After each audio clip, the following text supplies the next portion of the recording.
In order to meet my savings goals, I make sure to transfer the money to a completely different account.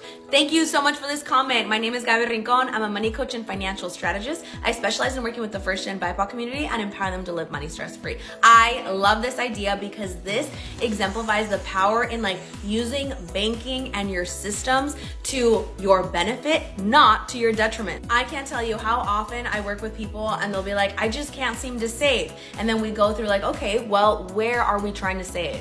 And they're like, well, the savings account that I have.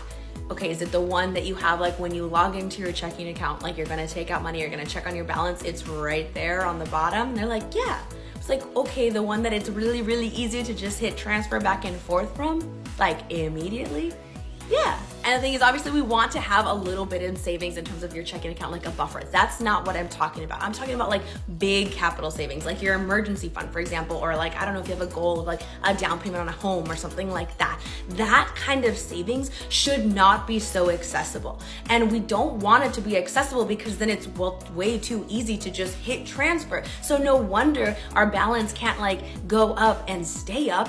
We're human. Of course, we're gonna see this balance and be like, oh, I can spend this money. We wanna make sure that we use the accounts and the systems that we start putting into place. For example, if I get paid on the 5th, my automatic savings transfer also goes through on the 6th, right away, right? So that, boom, I don't even have to think about that. That system is kind of preventing me from self-sabotaging. And I use a bank that's not attached to my checking account, my main operational account that I use, because again, too easy equals not great. Instead, it's going to my high yield savings account. Not only is it better because it's farther away, it's harder to access, I'm saving myself from myself essentially, but also I'm earning a higher yield. So while my money is sitting there, keeping me safe, keeping me secure, providing that sense of defense against unnecessary credit card debt, for example, if and when something comes up, it's also earning me more bang for my buck. When we're on this journey of let's get our money in order and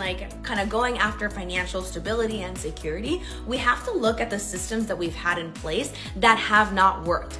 Is there something that has just kind of been to our detriment? If so, what do we need to do to tweak that? How can we change that, modify it so that the system in place is working for us, is working with us, is helping us succeed and move towards that eventual goal? This might seem silly, but this could look something like your high yield savings account app doesn't actually get downloaded to your phone.